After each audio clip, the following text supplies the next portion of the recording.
Et les inscriptions vont s'ouvrir aujourd'hui pour devenir pompier professionnel, pour passer les tests de recrutement. Et ces inscriptions sont valables qu'une semaine. Israël, comment ça marche ? Vous allez adorer comprendre Israël.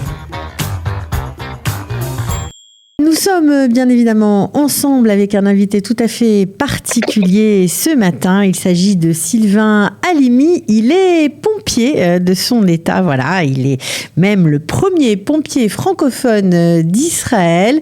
Alors, il est avec nous parce que, bien voilà, aujourd'hui, il voulait faire part à tous ceux qui ont envie, comme lui, de réaliser ce rêve d'être pompier en Israël, et bien, de sonner la sonnette d'alarme pour vous dire que c'est le moment de s'inscrire.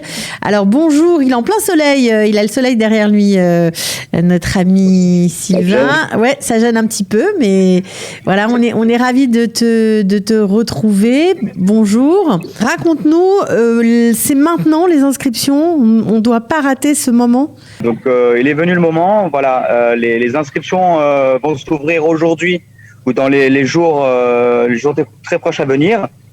Les inscriptions pour devenir pompier professionnel, pour passer les tests de recrutement. Et ces inscriptions sont valables qu'une semaine. Donc j'en ai profité pour passer au studio Kalita pour m'adresser à tous les Français qui se situent en Israël et qui veulent intégrer l'unité des sapeurs-pompiers en Israël, pour leur dire que c'est le moment de s'inscrire sur le site sur le lien qui va apparaître sous la vidéo. Exactement, on va mettre le lien comme voilà, ça. meaveshtaim.gov. Exact. Et il y a plusieurs paramètres à répondre pour pouvoir être pompier en Israël, comme je l'avais cité à la précédente vidéo. Je voudrais rapidement revenir sur ces points. Mais allez-y, c'est très important, Sylvain, parce qu'il y a peut-être des gens, surtout après le corona, qui cherchent du boulot, qui ont envie de se reconvertir, qui étaient coachs ou qui sont très sportifs. Peut-être que ça peut leur correspondre et pourquoi pas ouvrir une nouvelle carrière pour eux. Voilà. Donc bon, déjà, il n'y a pas de différence entre hommes et femmes. Donc le concours, il est ouvert aussi bien pour les hommes que pour les femmes. Faut avoir minimum 18 ans. Il n'y a pas d'Agbala au niveau de l'âge. Même si on a plus de 30 ans, plus de 40 ans, on peut postuler. Faut être en bonne santé physique. Avoir 12 années d'études, c'est important. Savoir bien s'exprimer en hébreu. Donc, c'est-à-dire pour un Olé Hadash, savoir bien s'exprimer, se faire comprendre, c'est le plus important. Ne pas avoir un niveau exceptionnel, mais se faire comprendre et comprendre. L'oral est plus important que l'écrit, Sylvain. C'est pas grave si on n'est pas très bon à l'écrit, mais si on se débrouille à l'oral, voilà, ça passe. Même si on fait beaucoup d'erreurs à l'écrit, l'oral c'est très important puisque notre travail, principalement quand on rentre en tant que pompier débutant, on va pas être amené à écrire des rapports, donc on va être amené à être sur le terrain, à avoir un travail physique. Donc c'est vraiment parler, se faire comprendre, ça c'est la base. D'accord. Il y aura des tests de toute façon pour voir le niveau de langue. Et il n'est pas très compliqué, du moins. Bezrat Hashem, tout le monde peut le faire. Si on sait écrire et parler un minimum, ça passe. Écrire et parler un minimum, ça passe. Très bien. Voilà. Alors, ensuite, qu'est-ce qu'il faut avoir comme qualité ? Vous avez parlé de l'hébreu, vous avez parlé de la bonne condition physique. Est-ce qu'il y a d'autres choses qui sont importantes ? Bien sûr. Il faut le permis de conduire catégorie B minimum.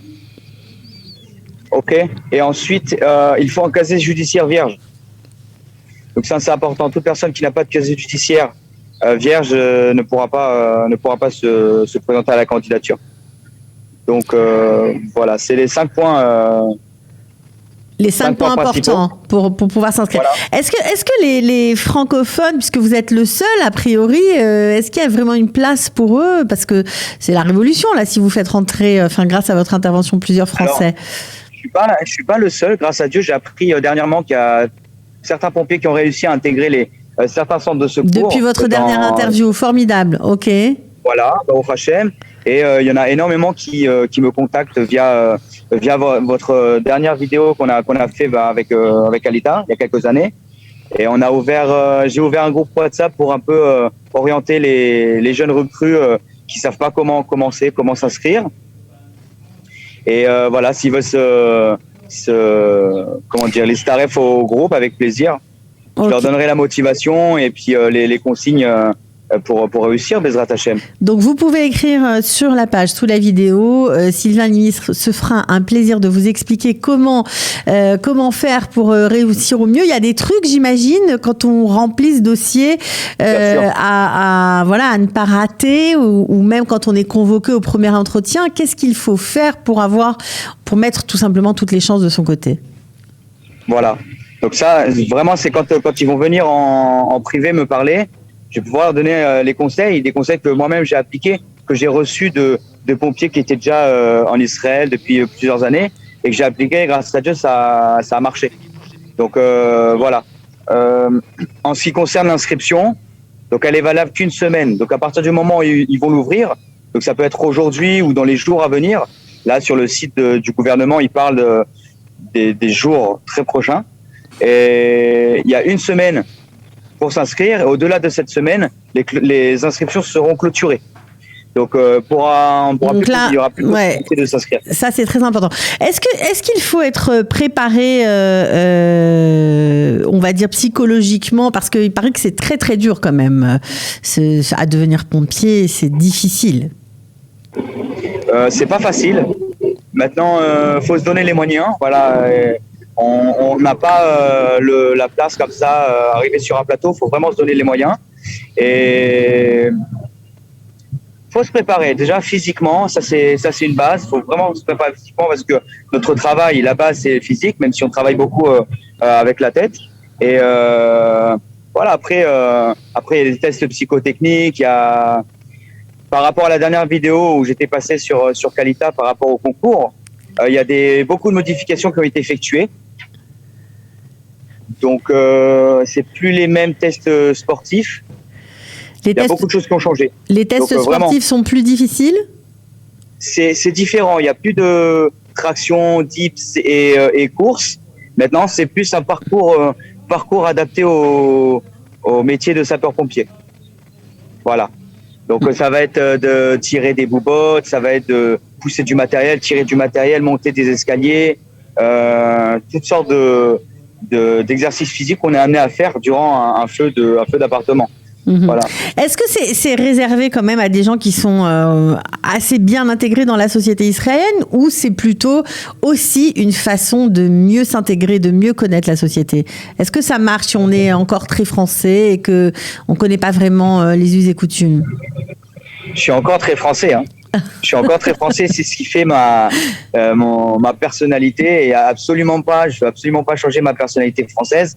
C'est ce qui fait on va dire, le charisme des Français. Voilà, je serai français jusqu'à la fin de ma carrière, ça c'est sûr.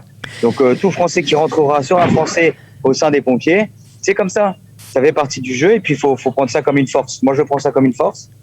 Et au contraire, quand on intègre le service des pompiers, on est vraiment intégré au sein de la société israélienne. Et puis voilà, on évolue comme chaque Israélien, à part entière, dans les différents grades. Voilà, moi, grâce à Dieu, ça fait bientôt 4 ans que je suis dans le système des pompiers. J'ai l'opportunité de toucher à la Hadracha. Donc, ça fait 5 mois que je suis madrich à la formation. Voilà, formidable. Voilà. Donc, ça veut dire que c'est le côté du terrain, mais ça veut dire que si on a des gens qui s'inscrivent grâce à vous, ils vous auront peut-être comme instructeur. Alors, Bezrat Hachem, voilà, on verra. Parce que moi, je suis opérationnel, donc je vais retourner à ma caserne d'ici la semaine prochaine. D'accord. Mais après, on verra si on a l'opportunité de prolonger sur une autre formation. Et Bezrat Hachem, pourquoi pas, avec plaisir. Voilà. Ok. Alors en tout cas, d'abord on vous remercie pour cette nouvelle. On est toujours à l'affût de ce qui peut aider les nouveaux immigrants ou à trouver du travail ou à se trouver eux-mêmes de toute façon. En tout cas, on vous remercie. Vous pouvez, si vous nous avez écouté, cliquer sous le lien sur la vidéo pour vous inscrire, avoir accès au formulaire. Si c'est trop compliqué, vous pouvez demander à Sylvain Halimi, vous le contactez via la vidéo tout simplement. Il vous expliquera peut-être en français ce qu'il faut faut faire, ce sera sûrement plus simple. On vous remercie vraiment pour d'être à l'écoute et pour votre aide que vous proposez si gentiment à tous ceux qui ont envie de suivre votre parcours et votre chemin. Donc, Cathy, oui. Juste, excuse-moi de te couper, juste pour revenir, une semaine l'inscription, et en une semaine, il faut avoir préparé tous les documents et les avoir envoyés avant la fin de l'inscription. Voilà, ça, c'est très important. Donc vraiment, dépêchez-vous. On espère franchement que, il y aura beaucoup de monde. Vous ne serez plus que quelques-uns, vous serez des dizaines, pourquoi pas. À bientôt en tout cas, Sylvain Halimi. Cathy, ce fut un plaisir. Kol Tov. Israël, comment ça marche? Vous allez adorer comprendre Israël.